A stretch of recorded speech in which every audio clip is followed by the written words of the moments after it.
Beautiful Stories from Shakespeare. By E. Nesbit. Presented by Atlas Audiobooks. A Midsummer Night's Dream. Hermia and Lysander were lovers, but Hermia's father wished her to marry another man, named Demetrius. Now in Athens, where they lived, there was a wicked law, by which any girl who refused to marry according to her father's wishes, might be put to death. Hermia's father was so angry with her for refusing to do as he wished, that he actually brought her before the Duke of Athens to ask that she might be killed, if she still refused to obey him. The Duke gave her 4 days to think about it, and at the end of that time, if she still refused to marry Demetrius, she would have to die. Lysander of course was nearly mad with grief, and the best thing to do seemed to him for Hermia to run away to his aunt's house at a place beyond the reach of that cruel law, and there he would come to her and marry her. But before she started, she told her friend, Helena, what she was going to do. Helena had been Demetrius' sweetheart long before his marriage with Hermia had been thought of, and being very silly, like all jealous people, she could not see that it was not poor Hermia's fault that Demetrius wished to marry her instead of his own lady, Helena. She knew that if she told Demetrius that Hermia was going, as she was, to the wood outside Athens, he would follow her, and I can follow him, and at least I shall see him, she said to herself. So she went to him, and betrayed her friend's secret.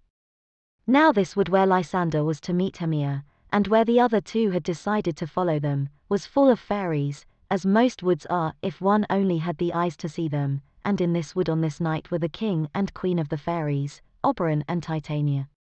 Now fairies are very wise people, but now and then they can be quite as foolish as mortal folk. Oberon and Titania, who might have been as happy as the days were long, had thrown away all their joy in a foolish quarrel. They never met without saying disagreeable things to each other, and scolded each other so dreadfully that all their little fairy followers, for fear, would creep into acorn cups, and hide them there. So, instead of keeping one happy court and dancing all night through in the moonlight as is fairies' use, the king with his attendants wandered through one part of the wood, while the queen with hers kept state in another. And the cause of all this trouble was a little Indian boy whom Titania had taken to be one of her followers. Oberon wanted the child to follow him, and be one of his fairy knights, but the queen would not give him up. On this night, in a mossy moonlit glade, the king and queen of the fairies met. "Ill met by moonlight, proud Titania," said the king.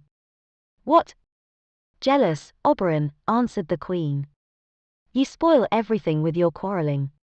Come, fairies, let us leave him. I am not friends with him now. It rests with you to make up the quarrel," said the king. "Give me that little Indian boy, and I will again be your humble servant and suitor." "Set your mind at rest," said the queen. "Your whole fairy kingdom buys not that boy from me. Come, fairies." And she and her train rode off down the moonbeams. "Well, go your ways," said Oberon.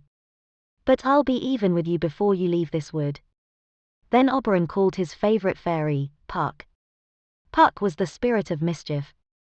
He used to slip into the dairies and take the cream away, and get into the churn so that the butter would not come, and turn the beer sour, and lead people out of their way on dark nights, and then laugh at them, and tumble people's stools from under them when they were going to sit down, and upset their hot ale over their chins when they were going to drink.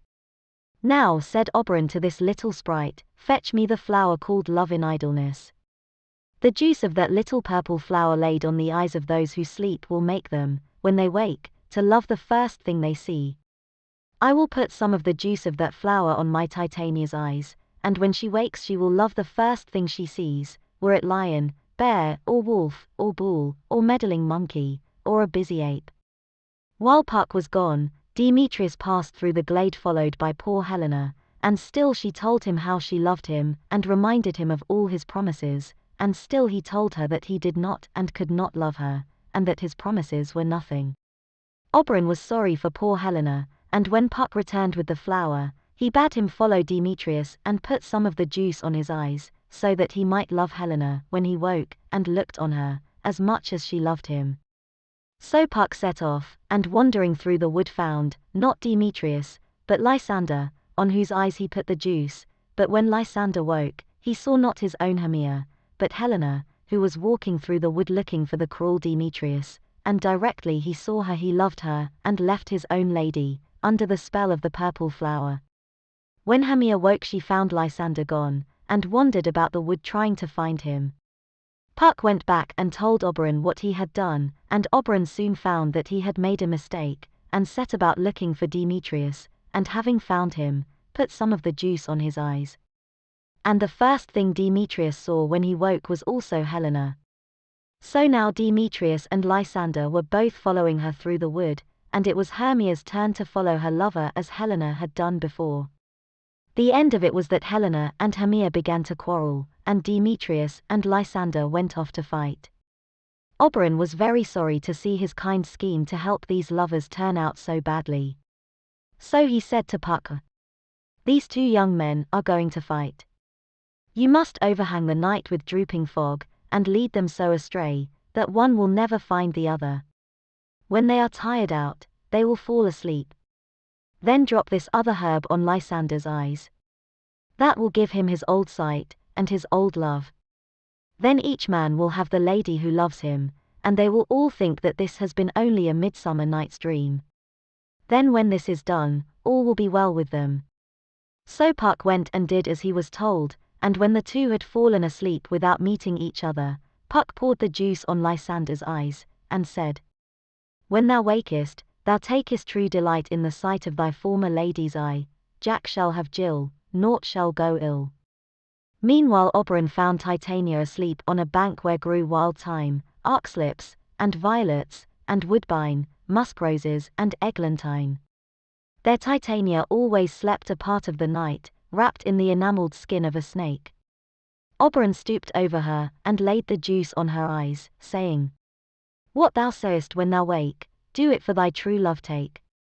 Now it happened that when Titania woke the first thing she saw was a stupid clown, one of a party of players who had come out into the wood to rehearse their play. This clown had met with Puck, who had clapped an ass's head on his shoulders so that it looked as if it grew there. Directly Titania woke, and saw this dreadful monster, she said, "What angel is this? Are you as wise as you are beautiful?" "If I am wise enough to find my way out of this wood, that's enough for me," said the foolish clown. "Do not desire to go out of the wood," said Titania. The spell of the love juice was on her, and to her the clown seemed the most beautiful and delightful creature on all the earth. "I love you," she went on. "Come with me, and I will give you fairies to attend on you." So she called 4 fairies, whose names were Peaseblossom, Cobweb, Moth, and Mustardseed. "You must attend this gentleman," said the queen. "Feed him with apricots and dewberries, purple grapes, green figs, and mulberries. Steal honeybags for him from the bumblebees, and with the wings of painted butterflies fan the moonbeams from his sleeping eyes." "I will," said one of the fairies, and all the others said, "I will." "Now sit down with me," said the queen to the clown, "and let me stroke your dear cheeks, and stick musk roses in your smooth, sleek head, and kiss your fair large ears, my gentle joy." "Where's Peaseblossom?" asked the clown with the ass's head. He did not care much about the queen's affection, but he was very proud of having fairies to wait on him. "Ready," said Peaseblossom. "Scratch my head, Peaseblossom," said the clown. "Where's Cobweb?" "Ready," said Cobweb. "Kill me," said the clown, "the red bumblebee on the top of the thistle yonder, and bring me the honey bag." "Where's Mustardseed?" "Ready," said Mustardseed. "Oh, I want nothing," said the clown. "Only just help Cobweb to scratch. I must go to the barber's, for methinks I am marvelous hairy about the face." "Would you like anything to eat?" said the fairy queen. "I should like some good dry oats," said the clown, for his donkey's head made him desire donkey's food, and some hay to follow. "Shall some of my fairies fetch you new nuts from the squirrel's house?" asked the queen.